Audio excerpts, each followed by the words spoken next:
কথাটা যে চিরন্তন সত্য নয়, বরং পরিস্থিতি নির্ভর সত্য কিংবা আপেক্ষিক সত্য, সেটা বুঝতে, বোঝাতে কিংবা নিশ্চিত হতে চ্যাটজিপিটিকে জিজ্ঞেস করেছিলাম।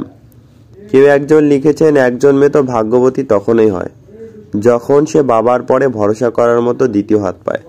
কথাটা কি চিরন্তন সত্য, নাকি সত্য, নাকি আবার আপেক্ষিক সত্য?